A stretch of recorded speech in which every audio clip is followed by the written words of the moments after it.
jarang tampilkan di sosial media. Irjen Krisnamurti bagikan potret dengan sang istri saat muda. Inspektur Jenderal Polisi atau Irjen Pol Krisnamurti adalah anggota Polri yang menjabat sebagai Kepala Divisi Hubungan Internasional, Kadif Hubinter Polri. Jenderal Bintang 2 ini mulai mengemban jabatan Kadif Hubinter Polri sejak tanggal 14 Agustus tahun 2022.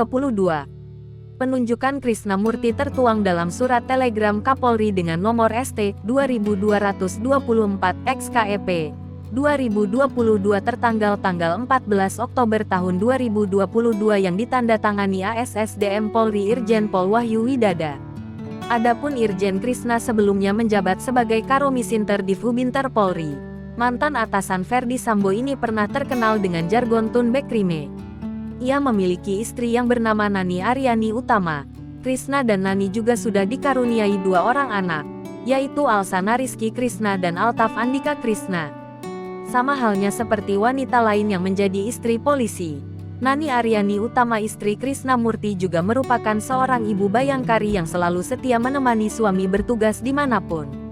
Saat Krisnamurti ditugaskan atau berdinas di markas PBB New York tahun-tahun 2011 sampai tahun 2013 silam, Nani Aryani Utama juga turut serta tinggal di sana. Diketahui bahwa istri Krisnamurti ini memiliki gelar SE atau Sarjana Ekonomi. Akan tetapi Krisnamurti dikenal jarang mengekspos momen kemesraan dengan sang istri. Hal itu lantas membuat warganet penasaran dengan keromantisan kedua pasangan itu. Melansir akun Instagram @krisnamurti_bd91. Polisi yang juga dikenal humoris tersebut pun membagikan potret dirinya dengan sang istri saat muda.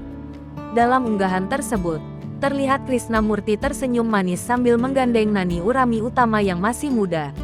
Masih di dalam postingan yang sama terlihat juga Krisnamurti dengan seragam dinas lengkap dan ditemani sang istri. Potret tersebut pun membuat warganet kagum dengan kecantikan istri Irjen Pol tersebut.